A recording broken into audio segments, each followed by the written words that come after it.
Yeah, this was a moving song that I really enjoyed and would put it right up there, I think, with the likes of like Pink Moon and the others that we've done. It's just, yeah, really, really great song. So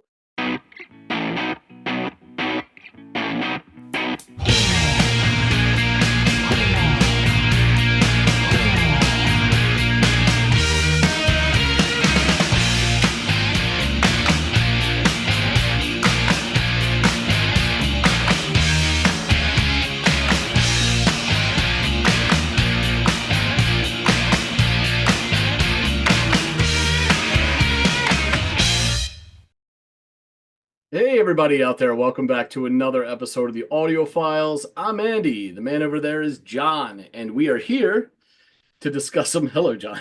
We are here to discuss a song, one of John's choosing, actually, that I'm going to go off and give a listen to, and then we are going to, I'm sure, have an interesting conversation about thereafter. But, John, let's get the ball rolling, man. Who is the artist and what is the track today? So, Sinatra features a number of times before. Nick Drake. Ah, one of the two Nicks. Okay. This time it is Drake. Cool. All right. I'm about to listen to some sweet dulcet tones and acoustic guitar mindset ready. What is the track? It's called Black Eyed Dog. Okay. Black Eyed Dog. All right. I like dogs. You like dogs? Yeah, let me go off and give this thing a go, as I quote Snatch. And I will come back and let you know what I think.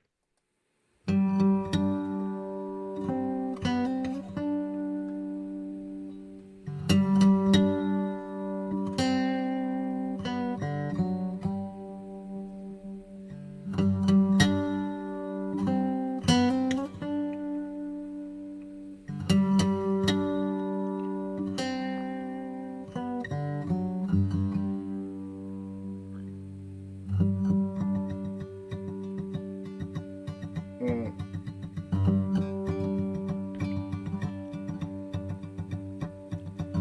A black-eyed dog, he called at my door. All right, so it starts off like the guitar classic Nick Drake here. We're listening to acoustic guitar stuff. And it opens with this kind of like it's almost like it's a meandering motif. Like it's pretty, but it's not certain, you know? And then it kind of picks up a little bit with that a more rhythmic kind of approach to the guitar playing, which is a little different than how things started. It was almost like the song was very beautifully getting its footing, and then it found it, um, and then yeah, the song kind of picks up from there. He starts singing. We'll take it back, obviously, to kind of relive that evolution in the sound. But yeah, interesting stuff. Very, very pretty.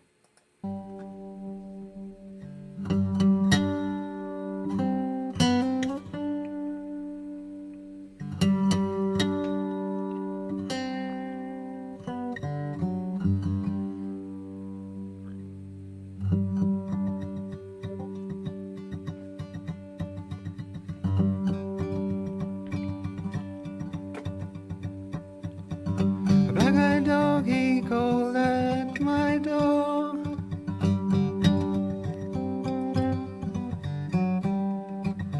A black-eyed dog, he called for more.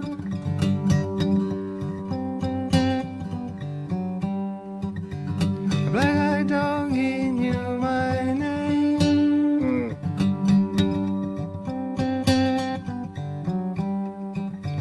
A black-eyed dog, he knew my name.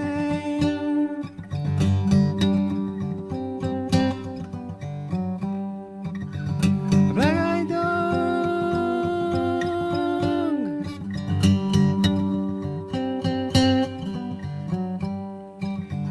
A black-eyed dog. Mm.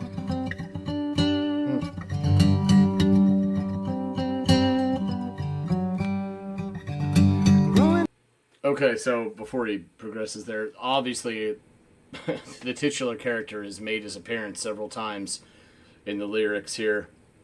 And whenever I think of like Black Eyed Dog or Black Dog, and it's coming from a UK artist, I instantly go to that sort of like cryptid slash myth of the black shuck, which I'm sure plenty of you in our listening audience are more familiar with than I am. But I do have this weird nerdy weak spot for like cryptids as well as mythology.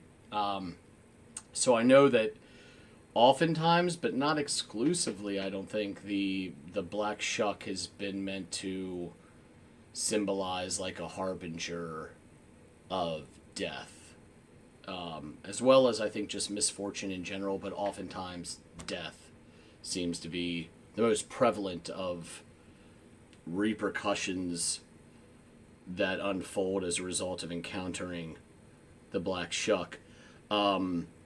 And I can't help but go there because we've talked, ad nauseum about Nick Drake's fate, and his mental state and where he would end up as a result of it. And then we have this video which clearly features Heath Ledger, generation later, but a similar fate, right? Wildly talented young artist, different medium, but still young artist who left this earth too soon, probably riddled with similar issues that Drake was. So I can't help but think of death, and this is how acutely aware of his own situation that Drake was, where not only in this song but in other songs, some of which we've discussed, he kind of grapples with this same theme. Yeah, it's pretty sad once you apply what you know to the song kind of in retrospect. Okay, let's take it back because it sounded like he was beginning to start a new stanza here. My dog,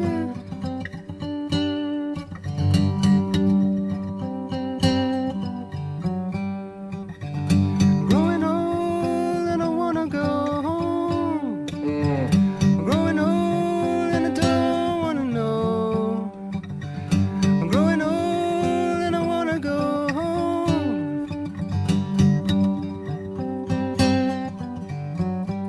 Even that, like that line of "I'm growing old and I want to go home."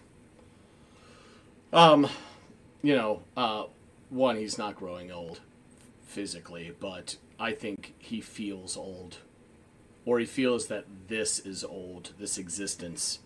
Maybe not from a numerical, year standpoint, but from like, he's had his fill, and it's wearing on him, so it's getting old in that regard. Not so much from an age standpoint, from a tolerance threshold standpoint. He's had enough. Oddly, I know we just talked about Heath Ledger for obvious reasons, Nick Drake even more so, but I mean, we're now just 24 hours removed from the news of Ozzy Osbourne's death. And so I kind of fell into a little bit of a rabbit hole of stuff last night watching him. And those isolated vocals from Mama, I'm Coming Home from that farewell tour just a few weeks ago, that's been obviously making the rounds now since his passing. And his isolated voice, you can hear it in there, that when he says Mama, like he knows that his time is nigh. And I think that is similar to what I think Drake is espousing here. Odd core. I didn't know I'd be comparing Ozzy Osbourne to Nick Drake, but in this one little aspect, outside of them both just being artists from the UK, there is this odd link, and it's like, it's content, obviously. It's what he's talking about, and it's what Ozzy sung about in Mama, I'm Coming Home, but it's this weird moment in time where I'm listening to this because John's offering me up in the wake of Ozzy having just passed, and that concert having only been a couple weeks ago. So it's all coming together for me. Interesting stuff. And yeah, again, more More sad stuff.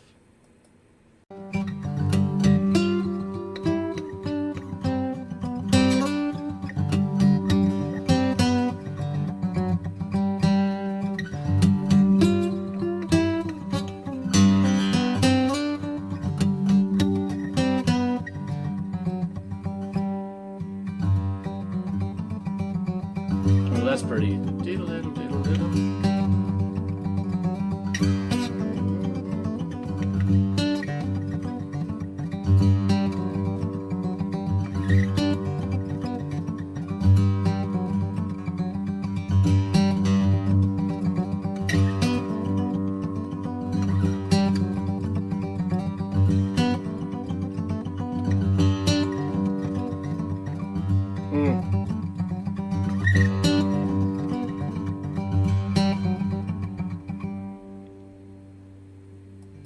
I know there's more coming, but woof. The guitar work was really really beautiful. The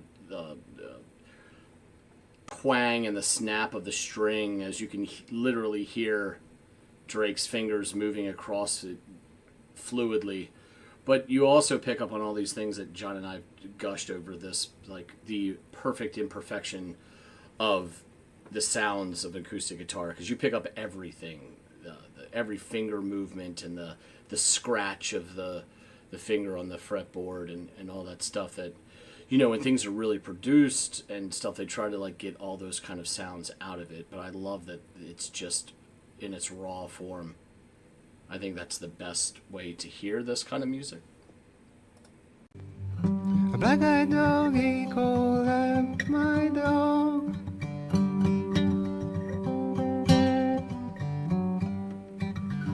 A black-eyed dog, he called for more.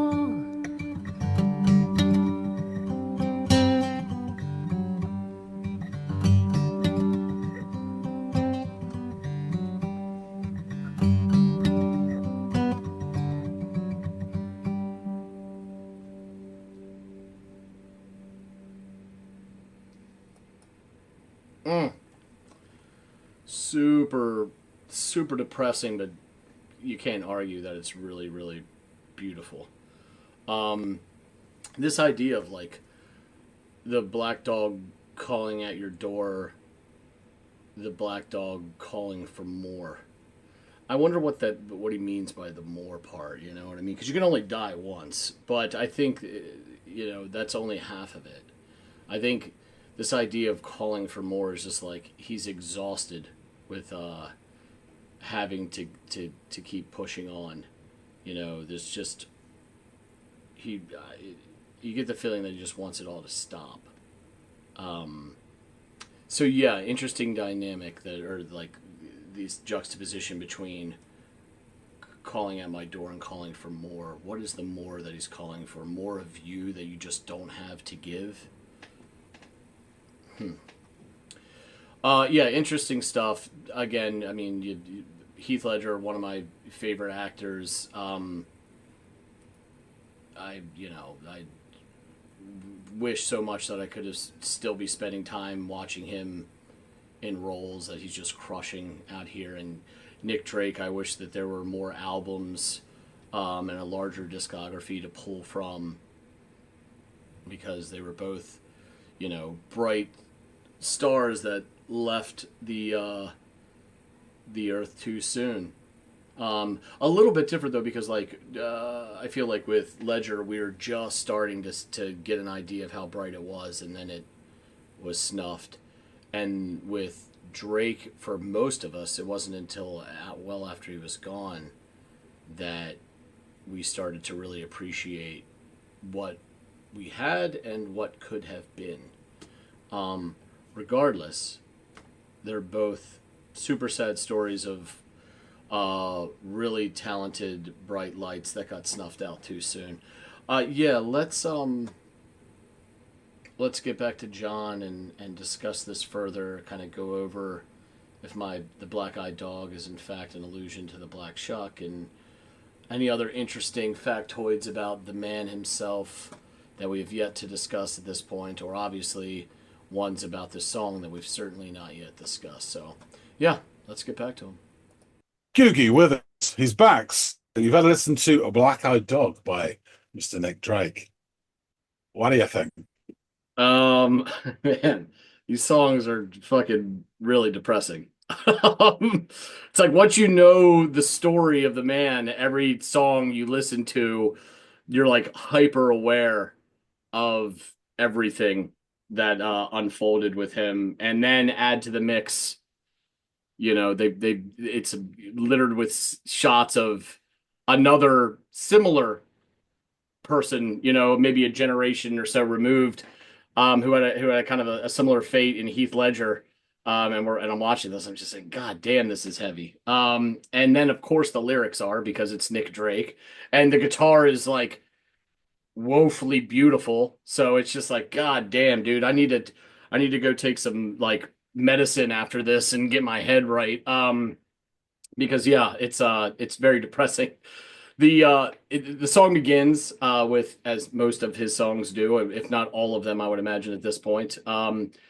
He's got a tried and true blueprint that he doesn't deviate from too often, which is totally fine because everything he cranks out has all the sound that I just mentioned, and it has this beautiful bit of like, it's kind of like he's tinkering away, or like thoughtfully meandering through the initial motif of the song, which is a bit melodic, but also, like I said, like he's kind of thinking his way through. That's what it sounds like on the strings.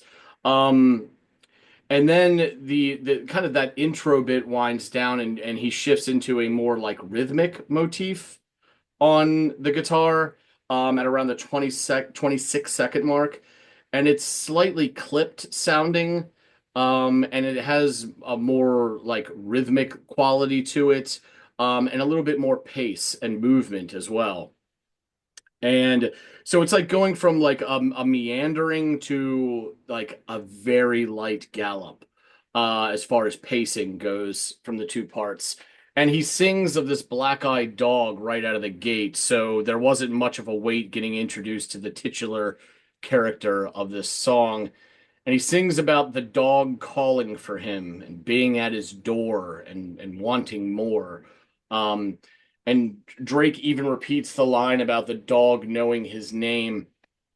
So all of this reminds me of, and this is another one of my little like things that make me a nerd. I fucking love like cryptids and folklore and all this kind of shit across all kinds of cultures and time. And I know that a big one in the UK is like the lore of the black shuck and what it means to encounter one. I mean, it's always, I think, a bad omen, and typically, but not exclusively, associated with or viewed as a harbinger of death. Which again, the story of the two men involved in this, the one depicted on screen and the one providing the soundtrack, it's hitting harder because of all of that. So it's kind of pulling as he's gently touching the strings of his guitar. Mine are less gently, my heartstrings are less gently being tugged at. So given what we know of the fate of Drake, and the artist, and Ledger, the actor depicted in the video, I can't help but think that death is the illusion meant to be inferred in this sort of reference to what I think is the Black Shuck. I don't know. You can set me straight here in a bit and be like, no, you're way off. But then Drake delivers the lines, "I'm growing old and I want to go home. I'm growing old and I want to know. I'm growing old and I want to go home." And again, it seems like he's professing his understanding that his time on this earth is coming to an end. And that he's sort of coming to terms with that, or he's dictating it on his own terms. And I understand that while he's nowhere near old when he died, but that could have very little to do with how he felt, and I think that is what he's professing here. It's important, not to get hung up on the actual age when he's talking about, when he's talking about old. I think it's more of like a tolerance threshold. Like, this is just getting old. Not I'm getting like I'm pushing 80 or pushing 90 or whatever. I think has nothing to do with that. I think that it's just the mundane or the depressive spells that he's going through in life, that he's had it up to there here with that, and he's ready to move beyond it.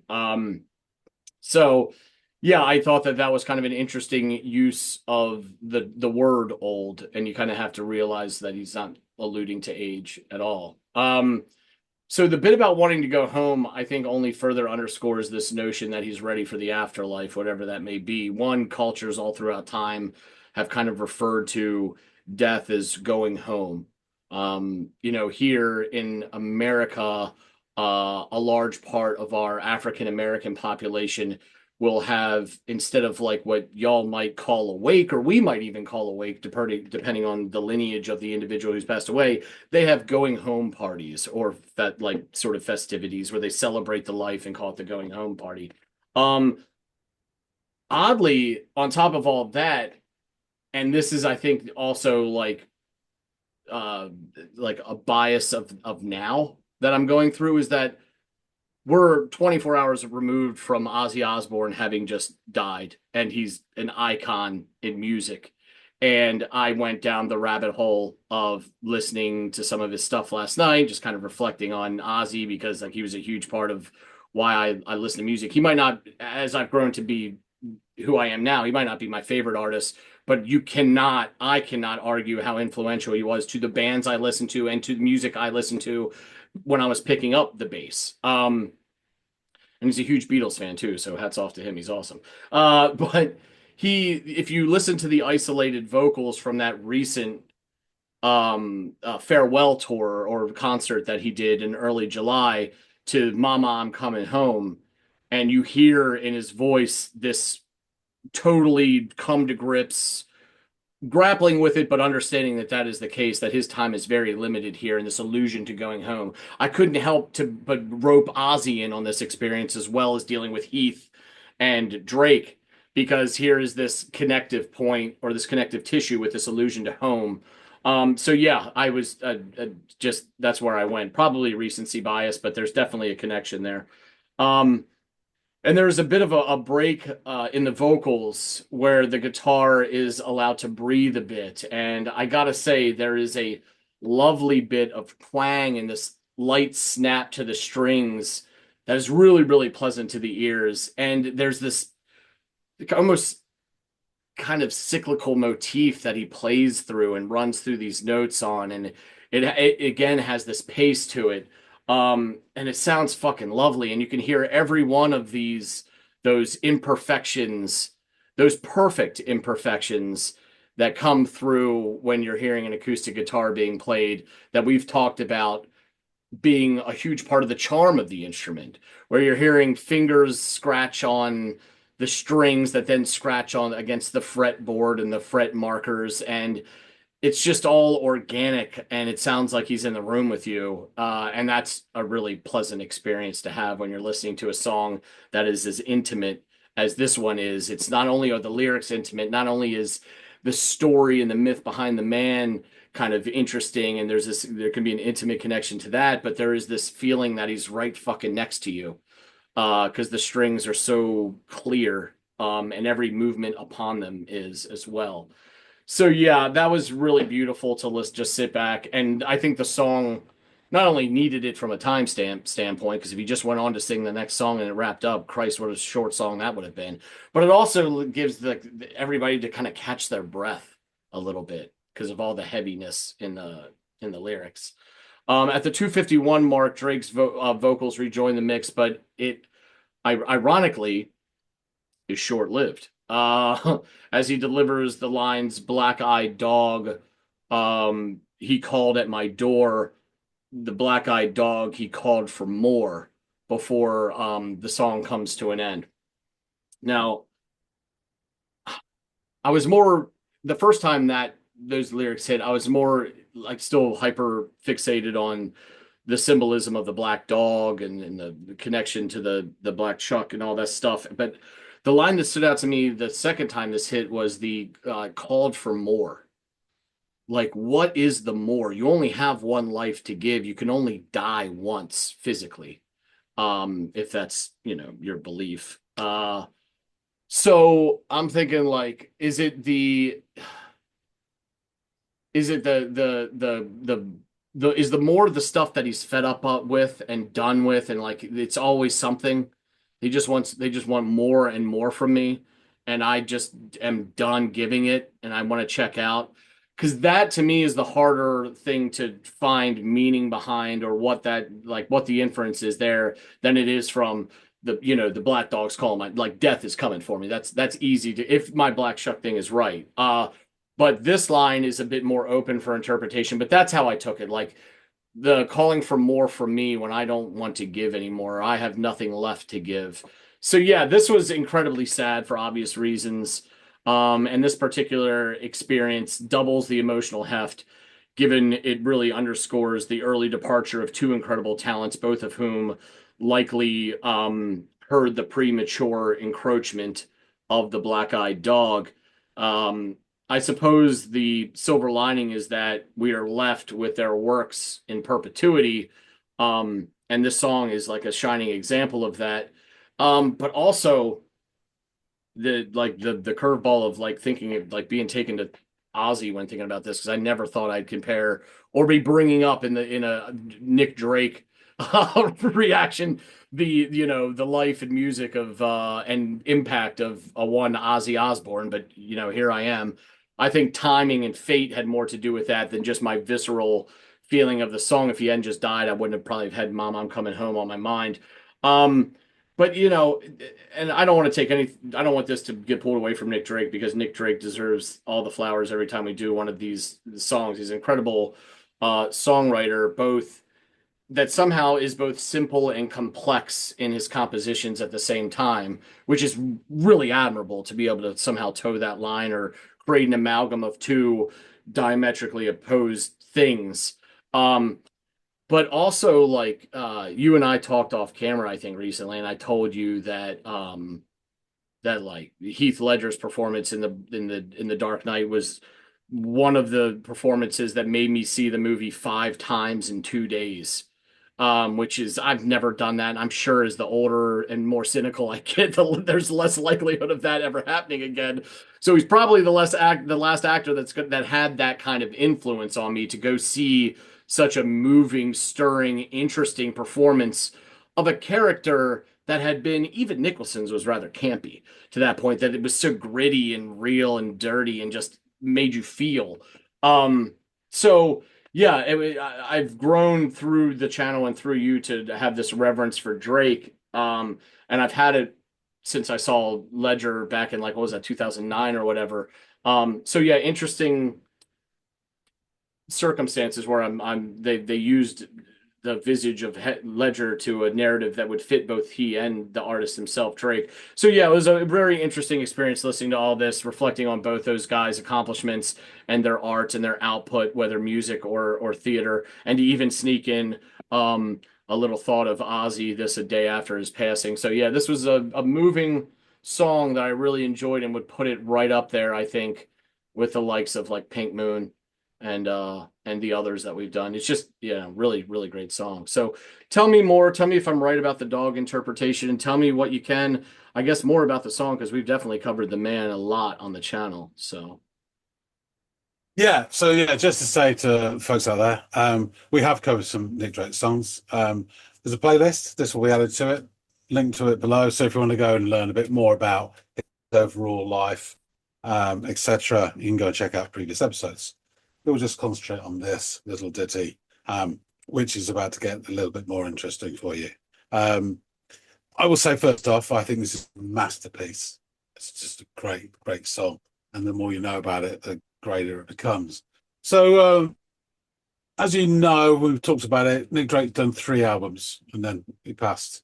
There was a bunch of songs: Ride on the Wheel, Black Eyed Dog, Hanging on a Star, and Voice from a Mountain. And they're so-called the final 4 recordings that were done in February 1974. And they were done after Pink Moon with Joe Boyd. And they were released as bonus tracks on the 1979 box set Fruit Tree. Before a 5th song called Toe the Line, which is another fantastic song. Was recorded in July 74, which is definitely the last song he recorded before his death. And that emerged on Made to Love Magic there in 2007. So the scenario is he's done Pink Moon. He's going back in the studio. He'd had a break. He's trying to get himself back together. It's just him and Joe Boyd recording at night in the early hours of the morning. And according to Joe Boyd, Nick Drake was in so much pain, physical pain, that he shook and he couldn't play the guitar and sing at the same time. He's incapable of it. So the guitar track and the vocal track have been recorded separately for those songs and this one. Just as a thought, we'll get into this in a second, but common thesis is that the term black-eyed dog comes from Winston Churchill. And it's well known that Winston Churchill's pet name for his depression, which visited him from time to time, he called it the black-eyed dog. So that's one theory, just one. But there's a really interesting there's a couple of bits here. So I just thought I'd read you this. This is from The Quietus, a guy called Rob Chapman, who's a journalist, wrote this on the 50th anniversary of Nick Drake's death, which was last year. It's a short bit, but it's really interesting about the thoughts here. So 50 years ago, in the early hours of 25th of November 1974, Nick Drake died, he's written, by suicide. It's still open. A sad anniversary will no doubt be commemorated extensively in media, new and old.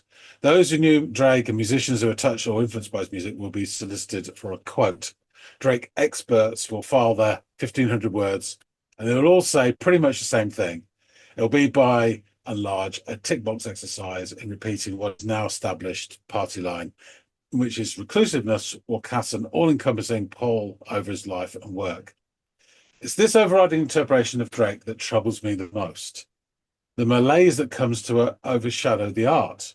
The songs are subsequently seen as mere symptoms of that malaise, rather than what is more often than not, particularly in the latter years, active resistance to it. This is his opinion. No more is this evident than in the dormant readings of his final album, Pink Moon, and the last 5 songs he recorded subsequent to that album in 73 and 74. Pink Moon is still seen as sparse and harrowing by some, which is partly how I viewed it when I bought it in the week of its release in February 72. I just turned 17 and my age shaped that opinion. As the years have gone by, Pink Moon has swelled in substance and significance. It is abundant in mature lyrical insight, some of it, yes, foreboding and bleak, but much of it is blessed with wisdom and barbed wit. This applies to Black-Eyed Dog, a song now almost entirely reduced by most critics to a literal statement on Drake's own all-consuming debilitation. That's not what I hear. I hear a great white blues song sung in a great white blues voice with uncanny echoes of Canned Heat's Blind Al Wilson. To me, Black-Eyed Dog is up there with Peter Green's Man of the World in the raw confessional stakes. But such reading is not going to get me a seat at the critical high table. Much easier to go with the orthodoxy and make Black-Eyed Dog a mere conduit for the malady, as if Drake in his final creative flourish is capable of nothing more than channeling his depression into a harrowing song. I find this whole artistic output as a mere reflection of the condition argument highly problematic. It's a curious inversion of the winners write history discourse. No one reduces John Lennon to his lost weekend or Bowie to his coke-addled years, but of course both men survived those incidents. If you succumb, like Nick did, you get your history written for you, your art reduced to fatalism, and your day-to-day existence reduced to mythology. He's right and he's wrong, but it's an interesting take. You know, I think he's right about that last bit, that Nick Drake himself can no longer comment on his life or his meaning. So we don't know what Black-Eyed Dog means.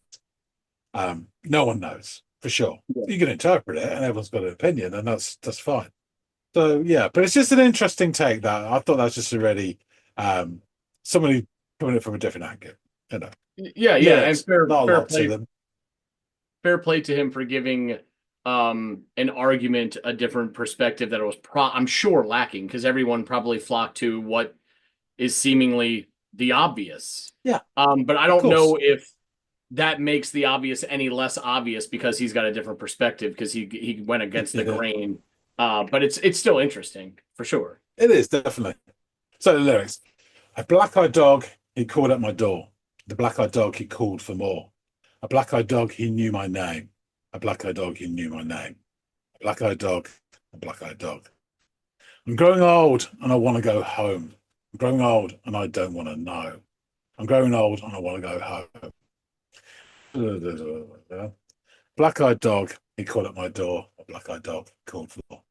I'll say this, the guitar break in between those two last bits. Yes.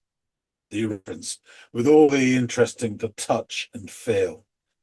Kind of listening to it, it almost reminds me of like a figure skater on ice. And you've got these sort of touches and noises on the ice as his fingers touching the strings and bouncing off it and almost leaping. You've got that dynamic and the dynamic of what the music, the strings actually making as well. So it's kind of like a 2-for-1. It's really interesting. I just think it's beautiful, really is. And the harmonics he brings in there are great. So, second thing is the video itself. This footage was filmed by Heath Ledger in 2007 to create a video for Nick Drake's song Black Eyed Dog, which he then completed and handed over to Drake's estate later that year.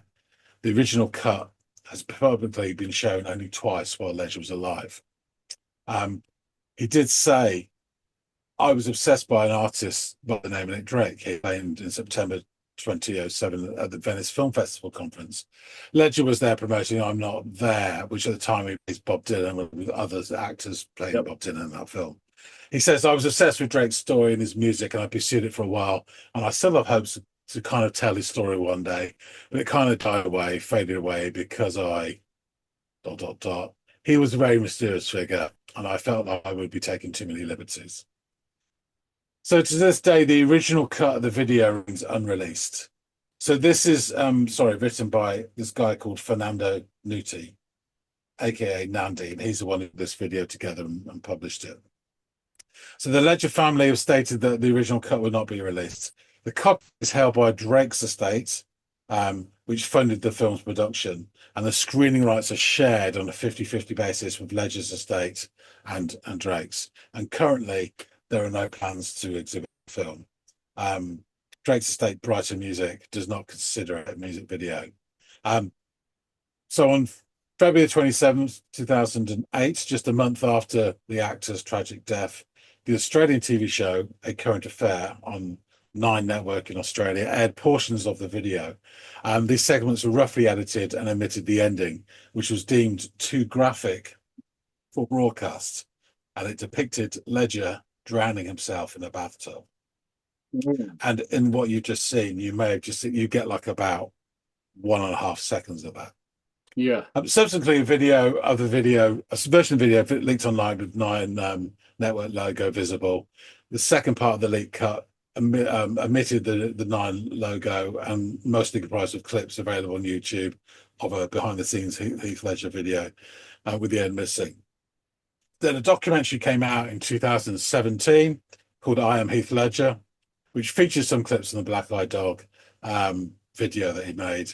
This cut attempts to follow this guy Nandi's put together, attempts to follow the order in which the footage was represented in the documentary, as well as the 2 original videos, which were taken down, but he managed to grab before they did.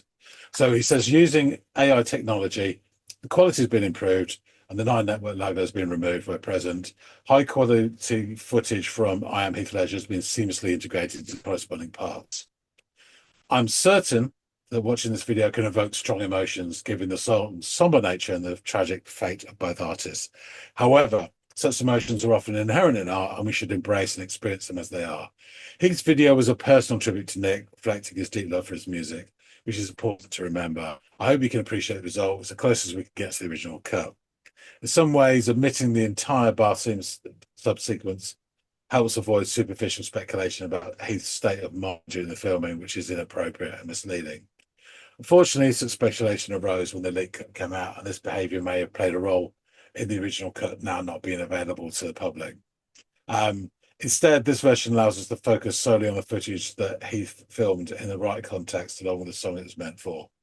I feel compelled to complete and share it because it's incredibly special that an actor of his caliber filmed and starred in video for a song by Nick Drake. It was simply too important to ignore. To me, this video is a beautiful testament to both artists, and I kind of go along with that. Yeah. It's just really interesting that he kind of did it off his own bat and filmed it Yeah. himself, and you know. So It's yeah, interesting. it's really Session with Drake at a time when he was going through similar things, one would assume, that Yeah. Drake was. So yeah, just similar characters, those two. Yeah, people are drawn to people like themselves, you know. Yeah, yeah, But for sure. overall, it's a fantastic song, really interesting. It is not his silliest of songs, but it's one of my favorites. I think it's an amazing song. Yeah, it's beautiful. I should wrap things up. Andy, thanks for listening to this. Thank you. Folks out there, that's what you think. Please hit the like button if you like this and drop some comments. We'd love to hear your thoughts about this song in particular, about anything about Nick Drake. Comments are always welcome. If you haven't subscribed already, please do. We really appreciate everybody who does support the channel.